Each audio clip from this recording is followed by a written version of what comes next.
Blessed be the name of the Lord. Welcome everyone sa ating online service, lalo na sa ating Global Church Family, online family. Tutuloy po natin ang series, Let's Dive into the Word of God. Dahil napaka-exciting po nito. Second week is Breaking the Curse of Poverty. Apat po yan sa buong buwan na ito, breaking the curse of sin, poverty, sickness, and then breaking the curse of death. Hallelujah. Tingnan natin itong the curse of poverty from struggle to surplus. Di ba ayaw natin yung parang hikahos, ayaw natin yung nagigipit tayo. But we want to have extra surplus sa buhay natin. And Jesus exhausted the poverty curse on the cross. Sinagad na niya ang hirap sa krus para makalaya tayo sa sumpa ng hindi lang kasalanan, hindi lang ng sakit at kamatayan, kung hindi sa sumpa ng kahirapan. Galatians chapter 3 verse 13 sinabi rito, Christ redeemed us from the curse of the law. Only Jesus has done that. And ang text natin ngayong gabi ay from 2 Corinthians chapter 8 verse 9. Dito maliwanag na inilagay ni Apostle Paul, sabi niya rito, you know the generous grace of our Lord Jesus Christ. Though He was rich, yet for your sakes, He became poor, so that by His poverty, He could make you rich. Ayan, malinaw na sinabi ito, because of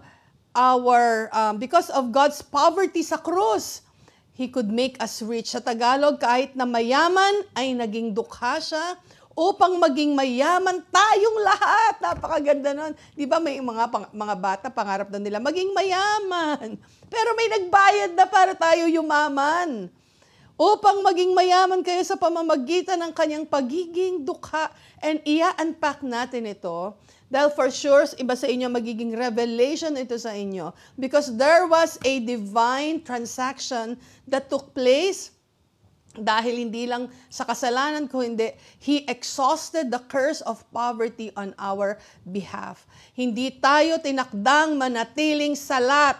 Yan, i-post ninyo yan. Hindi tayo tinakdang manatiling hikahos o naghihirap. Sabi sa John 10:10, He came to give us life and have it in full. Naparito ako upang ang mga tupa ay magkaroon ng buhay at buhay na masaganang lubos.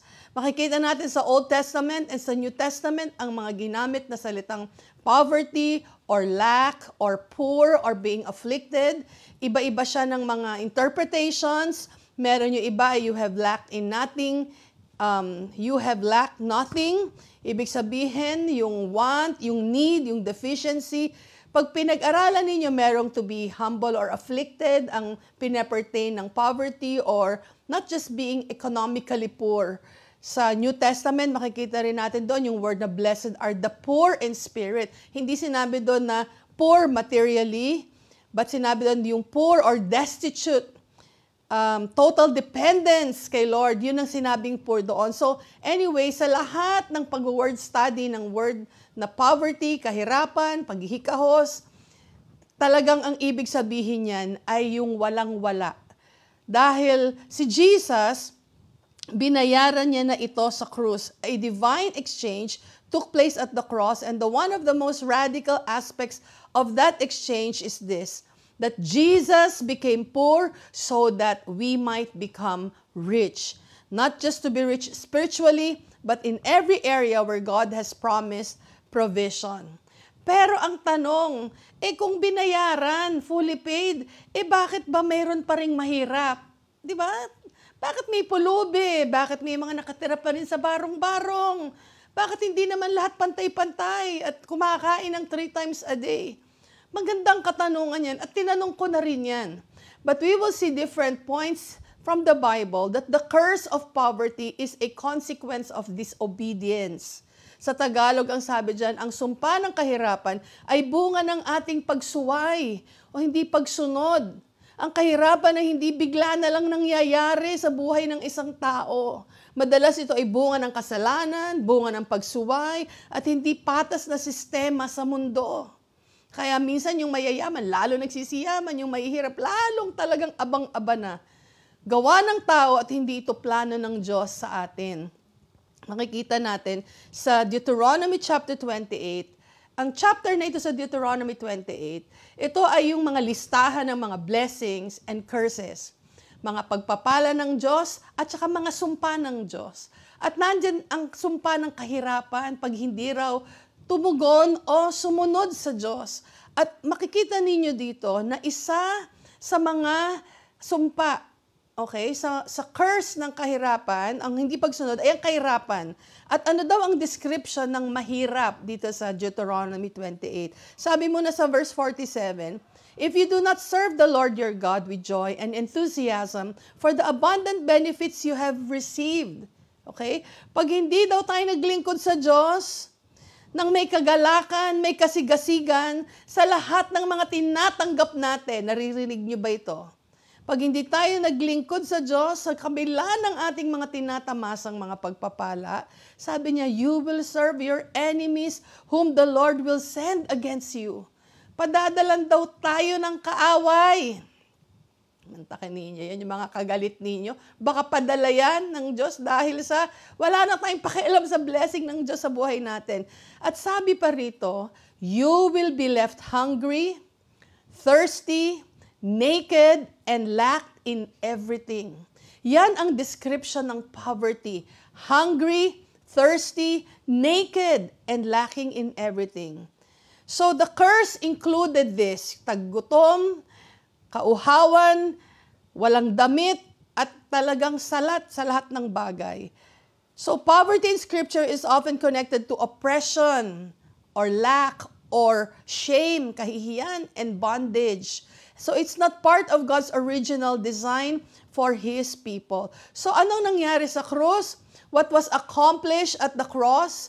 Bakit niya sinabi sa huling hininga niya, it is finished? Anong nangyari doon? Sabi niya, tetelestai. Ibig sabihin, it is finished. Naganap na. Anong naganap na? Tapos na ang mga sumpa. Wala nang sumpa ng kasalanan. Wala nang sumpa ng kahirapan. Jesus fulfilled and exhausted the curse at the cross. Paano ibig sabihin, He exhausted it? Sinagad niya. Kumbaga, ubos-ubos ang hirap niya doon. Inabot niya sa krus. Para kanina, birain ninyo, para sa atin. Para hindi ro tayo manatiling dukha. Hindi tayo manatiling hikahos o salat o abang-aba sa buhay. Kung hindi tayo ay magkaroon ng masaganang buhay, masaganang lubos, ang sabi niya dito. At kung babasahin natin sa Galatians chapter 3, verse 13 to 14, I think may slides tayo dyan. Sabi rito, Christ has rescued us from the curse pronounced by the law. The law has pronounced us this curse of poverty. Sabi niya, when He was hung on the cross, He took upon Himself the curse for our wrongdoing. Ibig sabihin, tinangay pala ng Diyos sa Kanyang katawan lahat ng mga mali para sa Kanya na nakapataw. Huwag nang ipataw sa atin. Napakabuti ng Diyos. Sabi sa Tagalog, tinubos na tayo ni Kristo mula sa sumpa ng kautusan nang siya ay isinumpa para sa atin. Kaya pala wala nang sumpa sa atin kasi siya yung sumpa sa krus. Narinig niyo na ba yan? He became cursed doon sa cross. Sabi sapagkat nasusulat, isinumpa ang bawat binibitay sa punong kahoy. Binitay siya. Saan? Sa punong kahoy. Ginawa ito ni Kristo, sabi sa verse 14, upang ang mga pagpapalang ipinangako ng Diyos kay Abraham ay makamtan din ng mga hintil. Tayo yung mga hintil na yon. Makakamtan daw natin sa pamamagitan ni Kristo Jesus at sa pamamagitan ng pananalig by faith kay Jesus na matanggap natin ang Spiritong ipinangako din sa atin ng Diyos. Now, if you will picture this, wala pala tayong ginawa. Sino ang gumawa para sa atin? Si Kristo ang naging mistulang sumpa doon sa punong kahoy na yon, sa krus. Bakit? Para dahil siya nangaako ng kahirapan, para tayong lahat ay magsiyaman. So how did Jesus fulfill now itong Deuteronomy 28 verse 48? Diba sabi rito, you will serve your enemies bilang sumpa, whom the Lord will send against you. You will be left hungry. You will be left thirsty, naked and lacking in everything. Kung si Kristo na naging sumpa para sa atin, did He experience hunger? Kasi kailangan ma-exhaust niya yun eh. Dapat pumataw sa Kanya lahat yon. And I think Jesus was hungry on the cross. Was Jesus thirsty? Nauhaw ba siya? Yes, isa sa mga sinabi niya, the 7 last words of Jesus, sa John chapter 19, verse 28, Jesus knew that His mission was now finished. And to fulfill Scripture, He said, I am thirsty. He exhausted, He was hungry, He was thirsty bilang part ng curse ng poverty. At sabi niya doon, was He naked? Meron bang scripture na napatunayang Jesus was naked on the cross? John chapter 19 verses 23 to 24. Ang sabi rito ng si Jesus ay maipako na ng mga kawal, kinuha nila ang kanyang kasuotan. Tinanggalan siya ng damit. Pinaghati-hati sa 4 na bahagi. Pinagparti-partihan ang damit. Jesus was naked on the cross. At isa sa kawal, sa kabila naman yung isang kawal, at kinuha rin nila ang kanyang mahabang panloob na kasuotan. Walang itinira. Ang nakikita natin ay para talagang siya doon ay nakabayubay sa krus, hindi ba? Yung panglabas na balabal, yung pangloob na kasuotan, ang sabi sa John, ay tinanggal. Ito'y walang tahi at hinabi ng buo mula sa itaas hanggang sa ibaba. Kaya madali nilang nahila. Tinanggalan siya ng damit. Kaya't nag-usap-usap ang mga kawal, ang sabi nito, huwag nating punitin ito. Magpalabunutan tayo para malaman kung kanino ito mapupunta. Yun yung pangloob na balabal. Pero yung isa, 4, pinaghati-hati sa 4 na kawal. Sa gayon, sabi dito, natupad ang isinasaad ng kasulatan na pinaghati-hatian nila ang aking kasuotan at para sa aking damit sila'y nagpalabunutan. So ganon ang ginawa ng mga kawal. Jesus exhausted the curse of poverty. He became that poor person on the cross for our sake. He was naked, He was hungry, He was thirsty. How about yung lack all things? Di ba sabi, lacking in all things, in everything. Yan ang sabi sa Deuteronomy na bahagi ng sumpa ng kahirapan. Did Jesus exhaust this part also? Alam niyo ba, maging sa paglibing kay Jesus, He had nothing. Kung babasahin natin sa Matthew 27 verses 57 to 60, wala siyang Loyola plans. Wala siyang St. Peter kung saan siya ililibing. He basically lacked in everything. Ang paglilibing kay Jesus, wala siyang libingan. Sabi ng verse 57, pagsapit ng dilim, dumating si Jose, isang mayamang taga-Arimatea. Mabutit may mayamang dumating. Anong sabi rito? Na siya'y tagasunod ni Jesus. Ang ginawa niya, hiningi niya kay Pilato ang bangkay ni Jesus. Dahil follower siya ni Jesus, sabi niya, akin na ang bangkay. Dahil namatay na, andun na siya sa krus eh. Pero niya walang aako. He basically lacked in everything on the cross. He exhausted the curse of poverty for our sake. Kaya't iniutos ni Pilato na ibigay ito kay Jose.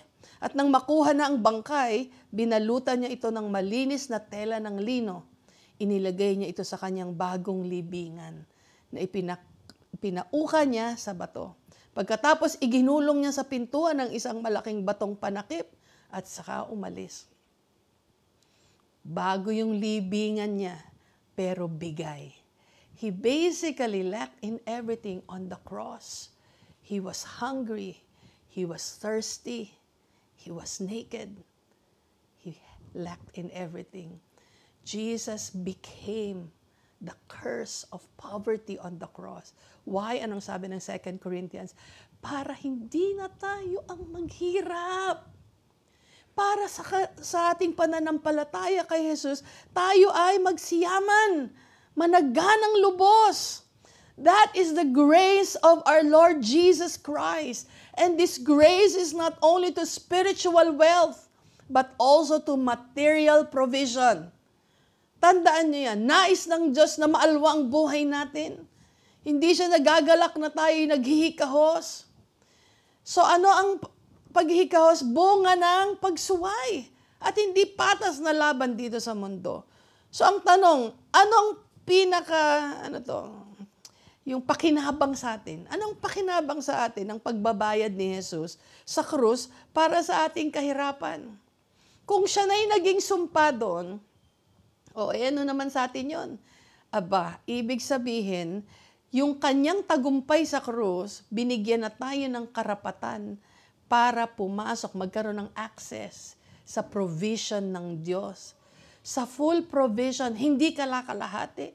Hindi porsyento lang. 100% access. Pag sinabing access, binigyan ka ng ticket, pumasok ka sa provision, sa warehouse ng provision ng Diyos. Bakit nakita si Jesus? Sabihin, bakit yan makakahingi? Ibayad. Sino nagbayad? Si Jesus. That's why He was called the darling of heaven. That's why when you just think of the name Jesus, oh God, Jesus, my Lord, my Savior, He is Lord. He is my Messiah. He is my King. He paid for my behalf. Sinong hindi magmamahal kay Jesus? Siya ang naging gutom doon, siya ang nauhaw doon, siya ang naging naked doon, hindi tayo. Siya ang pinagsamantalahan, hinubaran, ni walang libingan. Why? So that we will become rich. So that we will not stay in poverty. Sabi niya, tutubusin ko kayo dyan sa kahirapan. Iaahon ko kayo dyan. Kaya nagkaroon na tayo ng access. That's why when we pray to the Father, ipaaalala lang natin yun. Lord, salamat Panginoon Diyos ko naman. Salamat may nagbayad sa amin. At hindi kami mananatiling ganito. Then we can pray and decree that we are rich.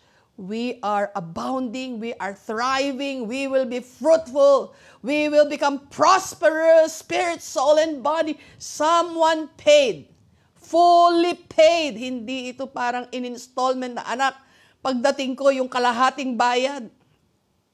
Anak, sa muli kong pagbabalik, yung 20%, doon ko bubuuhin ang bayad. No, fully paid sa krus. Sabi niya doon, it is finished. Tapos na. Bayad na. Bakit ang buhay ng tao ay nabubuhay na para bang may pagbabayaran pa siya sa buhay niya? Para siya yumaman? Hindi naiintindihan ang ginawa ni Jesus. Kaya, alam nyo, itong message na ito, mahihirapan ng taong mangaral nito pag hindi siya lumalakad sa grasya ng Diyos ng provision. And my life is a picture of God's provision. Hindi ako tapos ng kolehiyo. Ako'y naglingkod kay Lord. Pero daig ko ang namumuhay ng mga may masteral degree. Hindi ka pababayaan ng Diyos kasi binayaran niya for you. Well, pwede kang tapos ng may degree ka, nag-masters ka, doctorate ka, reverend ka, kung ano pang titulo mo. At naiintindihan mo ito, lalo kang mananagana. So anong nangyari sa atin? Ang tagumpay niya sa krus, ang nagbigay sa atin, ang karapatang makamit ang provision na kailangan natin kahit ano pa yan. Pangpatayo ba ng simbahan yan? Bibigyan ka ng Diyos niyan. Bayad na eh. Ibig sabihin, manghingi ka. Lord, nanghihingi ako sa iyo ng pang cellphone. Nanghihingi ako ng pang 16. Gusto kong mabayaran na ito ng buo. Kaya pinagmamalaki kong fully paid yun. Hiningi ko yung kay Lord. Matagal ako naghintay kasi hindi naman ako papalit-palit dahil may bagong modelo. The provision is there. Patayo ng simbahan, manghingi ka ng pang-tuition ng anak mo, pambayad sa mga bills mo, panghingi ka ng trabaho, may provision. Sa mga dumarating dyan, yung katustusan ng ating mga pangangailangan, laging meron. Hindi pwedeng wala. Tandaan ninyo yan. Kung hindi pa dumarating, sasabihin mo, meron yan. Maraming occasion sa life natin. May ginagamit tayong simbahan, paalisin tayo dun sa simbahan. Sabi ng isang pastora, saan na po tayo PH? Meron yan. Aba, karon nga. Talagang magkakaroon. Nang hihingi sa Diyos eh. Sabi niya, hindi ka mahirap, anak. Anak kita. Pag tumingin kayo sa salamin mamaya, tingnan ninyo yung sarili ninyo. Sabihin mo yung pangalan mo, hindi ka mahirap. Anak ka ng Diyos. Bayad ka. May nagbayad sa'yo. Pag tinanggap mo yung kahirapan, para mong binaliwala ang ginawa ni Jesus dun sa krus. Siya na nagsabi, tinubos ko na kayo sa sumpa ng kahirapan. Ba't gusto mo sumadlak dyan? Ba't gusto mo namumuhay ka pa rin sa kung saan na magigipit ka? Tingnan natin ito. Maraming mga verses, hindi ko na iisa-isahin. Sabi niya, my God shall supply all my needs according to His riches and glory by Christ Jesus. Sinabi rin niya sa Psalm, the Lord is my shepherd, I shall not want. Ibig sabihin, siya ang ating pastol. Hindi ka magkukulang. Diba? Sabi pa niya, seek first the kingdom of God. All these things will be added unto you. Ang daming pangako. And those who seek the Lord, sabi sa Psalm 34 verse 10, those who seek the Lord shall not lack any good thing. Maglista nga kayo ng maraming mga pinagkaloob sa inyo ng Diyos. Remember, poverty is more than a lack of money. It's a curse tied to sin, ignorance, and disobedience. Hindi lang ito dahil walang pera. Curse tied to sin. Kaya tigil-tigilan natin yung pag-ibig sa kasalanan, namumuhay, gustong-gusto mo yung mamuhay ka sa kasalanan, wala ka ng conviction, hindi ka na nakakaramdam, manhid na. Makikita mo rin ang epekto niyan. So anong gagawin natin? Magkalagay tayo ng 4 points. Nalaman na natin, bayad na pala tayo ni Kristo. Andun siya nang naging sumpa ng kahirapan. Anong gagawin natin? Number 1, we have to have these intentional steps. Ano yung mga intentional steps natin? Know your identity and break the curse. Sawayin mo ang sumpa. Kasi baka minana mo yung sumpa ng kahirapan na yan. Walang ipinamana sa'yo. Pinamana sa'yo utang. Alam niyo ba, narinig ko kanina sa preaching ng isang service natin. Sabi niya, dumating talaga ako sa panahon na kami walang-wala. Sad talaga. Asin ang ulam. I'm sure marami sa ating makaka-relate. Naranasan namin yon. Mantika, toyo, asin. O kaya yung mga kape, dahil yun na lang ang meron, sinabaw ko sa kaning lamig. Pero habang ikay umuusad, ikay natututo, wow, Lord, anak mo ako, bayad na to. Break the curse of poverty. Idideklara mo yun. Know your identity. Kailangan confident ka. Jesus, I'm your daughter. I'm your princess. I am breaking the curse. Huwag mong tanggapin na curse ka. You are redeemed. Yan ang identity mo. Replace poverty mindsets with kingdom mindsets. Kaya pag naririnig yung mga reels namin, gusto namin usapang pangmayaman. Ayaw namin yung usapang pangdukha. Kasi hindi na tayo dukha. Biruan nga namin dito kanina. Okay na ba itong suot ko? Mukha na ba akong mayaman? Mukha na ba akong donya? Ang hirap naman mangaral ng breaking the curse of poverty. Tapos hindi ka paniwala. But it's beyond what you wear. It's beyond what you see on the outward. Your identity is embedded inside you. Sa loob mo. Nakapangtulog ka man, wala kang kilay, wala kang makeup. Alam mo, may konti kang yabang sa loob. Hindi ako cursed. I'm redeemed. I'm breaking the curse of poverty. Amen? Pray and spiritually war against inherited or generational limitations. Kung nandyan pa kayo sa sitwasyon na yan, maggalit kayo sa panalangin, i-break ninyo yan. I am not going to stay poor. Yan ang mga prayer. Thank you, Lord, that the curse of poverty is broken. This is my identity. I am rich in Christ Jesus. Kailangan lakasan mo yung loob mo sa pagdedeklara nun. Number 2, put God first in your finances. Igalang mo ang Diyos sa inyong mga tinatangkilik, sa inyong mga finance. Una ang Diyos sa listahan natin pagdating sa ating kaperahan. Hindi binibigay ang tira-tira sa Diyos. dahil sa pinagmumulan, brinake niya ang curse ng poverty, may paggalang tayo. Lord, ang pera ko iyo. Ikaw nagpala, sa'yo dito babalik. Madaming mga verses dyan. But make God the Lord over your wallet, not just the Lord of your heart. Pero kung tunay siyang Diyos ng puso mo, pati sa pitaka mo, siya rin, sa ATM mo, sa mga funds transfer mo, si Jesus din. Hindi ka mabibigat ang ibigay yon.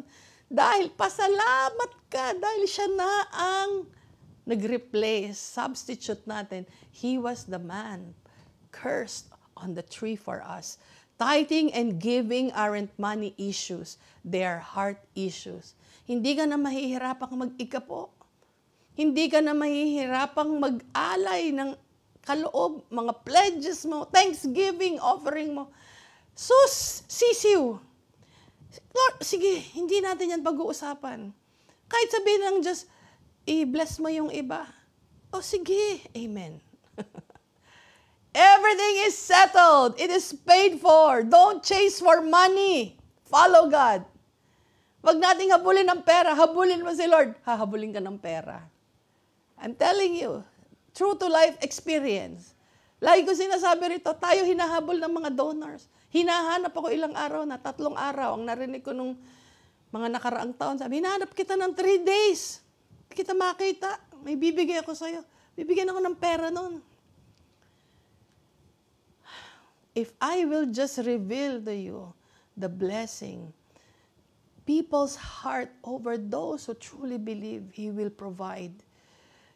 Ayoko nga sabihin kasi baka naririnig to ni Cathy ngayon ni Pastora Cathy. Baka mamaya mag-message, Tebe, amen. Puro ganun na naman ang mga comment ninyo. Magpuso-puso muna kayo dyan. Hanapin niyo yung mga pastor nyo. Bless na bless din yon.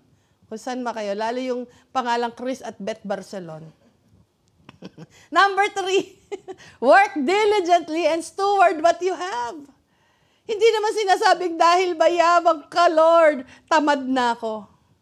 Diba? Maraming ganon, hindi na pinahalagahan yung blessing nila. Magtrabaho ka ng may kasipagan at pangasiwaan mo yung blessing na binigay sa'yo. Magsipag. Ingatan ang mga blessings na pinagkatiwala sa atin. Because God blesses the works of our hands, not our laziness. Abay, pagtamad, huwag ka magtaka, ba't ka mahirap? Alam niyo yung nawawala ng trabaho? Sa totoo lang, kikita pa rin yan. Ang tayong pwedeng gawin. Ma'am, pwede ko po kayo paglaba. Kahit anong trabaho na mag-generate ng income. Gagawa ka ng kung ano-anong mga sago o kaya naman mga ginatan dyan. Kaya iba, bata pa, nagtitinda ng biko, kakanin. O kaya kung ano-anong tinitinda, turon. Naalala niyo ba yan, nung maliit pa ako, nagtitinda ako ng mga sago noong araw sa tabi ng sementeryo. Pagka, All Saints Day, tuwan-tuwa ako, maraming tao. Sabi ko, ano mo gusto niya? Hindi alam to ni Cathy kasi ito nabuhay to ng pampered na to eh. What am I saying? Merong progression. Merong pagtatrabaho ng may kasipagan. Merong tinatawag na pangangasiwa, stewarding what God has given us. So, I encourage you, be excellent. Don't just get busy. Be excellent with what God has given you and entrusted to you. Because God rewards faithfulness. God rewards faithfulness. Don't wait for a miracle. Start moving in faith. Humakbang ka. Don't wait for the wave to come, the wave of blessing. Create the wave of blessing. Kasi may partnership kayo ni Lord. Lord, ito ang aking kaloob. Binigyan mo ako ng gift. I will use my gift.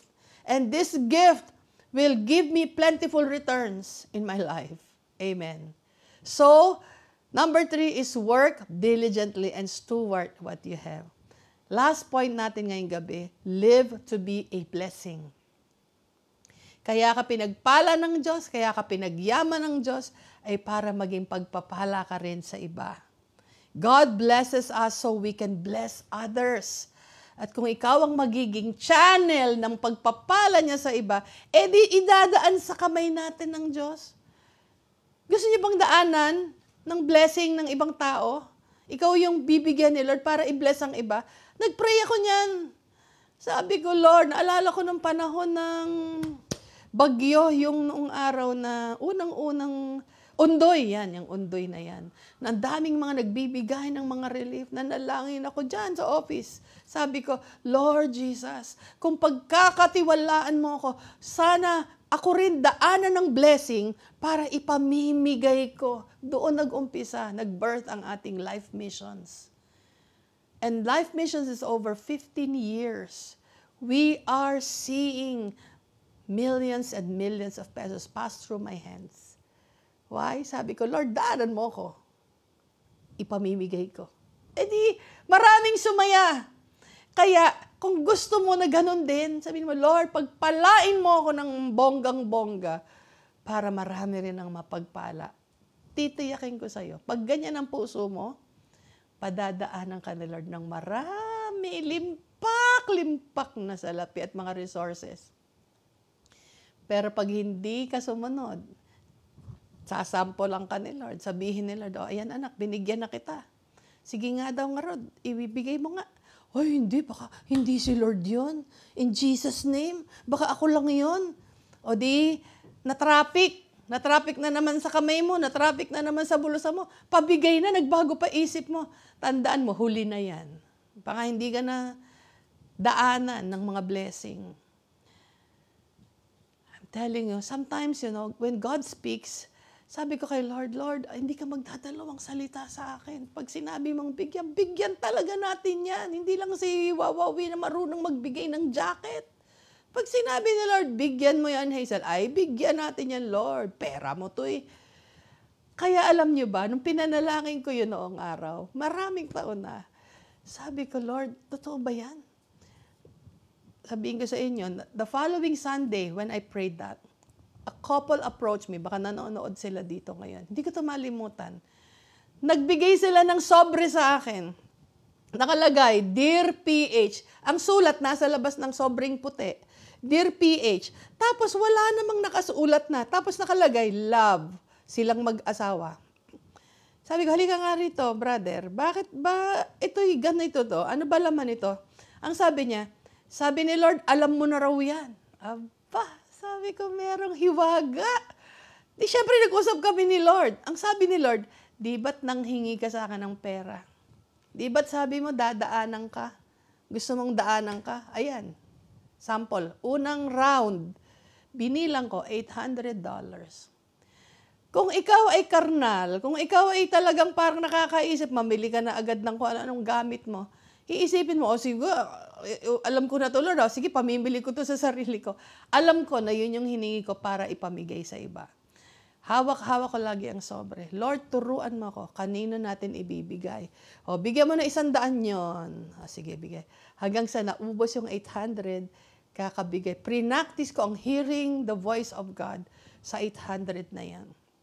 Hindi ako nagtira, gumamit kahit 5, napunta o kinain ko o nakihati ako sa panglilibre ng iba. All go para sa blessing sa iba. We are blessed to be a blessing. Subukan ninyo, hinahamon ko kayo. Pag ginawa niyong hobby ang maging mapagbigay, susuportahan kayo ni Lord sa hobby niyo na yan. Ay, paano ko pa ito pasisimplen? Yun lang yun. Kaya sabihin mo, Lord, yung pangangailangan, sabi ni Lord, pag inuuna mo si Lord, seek first the kingdom of God, all these things will be added unto you. Iba pa yung mga paghingi mo ng mga bagay na, at pagdadating kayo sa level na hindi na kayo nanghihingi kay Lord, nakikita mo na lang dumarating. Nakikita mo kahit yung mga gusto mong kainin, lumalapag sa harapan mo, nang hindi ka nananalangin. Yan talaga. Tuwang-tuwa na talaga ang Diyos sa buhay ninyo. Tuwang-tuwa ba si Lord sa buhay nyo, mga beshies, mga friends? Gusto ni Lord yun eh, pasaganahin tayo. Sabi niya, anak, bayad ko na. Kaya ngayong gabi mananalangin tayo. Kung iba sa inyo nag-iisip, paano ba kasi? Yun na yun, yung 4 na sinabi ko, wag nyo nang lituhin ang sarili ninyo. Jesus took our sin that we might receive His righteousness. He took our rejection that we might be accepted. He took our poverty that we might walk in abundance. Are you walking in abundance? If not, we will pray. Baka may kailangan tayong i-align sa buhay natin. Hindi tayo maging anak ng pagsuway, kundi pagsunod sa Kanya. Amen.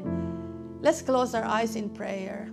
Lord Jesus, what a price you paid for us para sa aming pagiging sagana, sa aming kasaganaan. You know, if you can just lift your hands and just honor the Lord tonight, pasalamatan mo siya. Lord, salamat, binayaran mo na. Hindi kami dapat lumalakad na mahirap, hikahos o salat. Buksan mo ang aming mga mata, Lord, sa mga nanonood. Buksan mo ang kanilang mga mata para makita nila kung saan sila dapat mag-ayos ng buhay, magkaroon ng adjustments.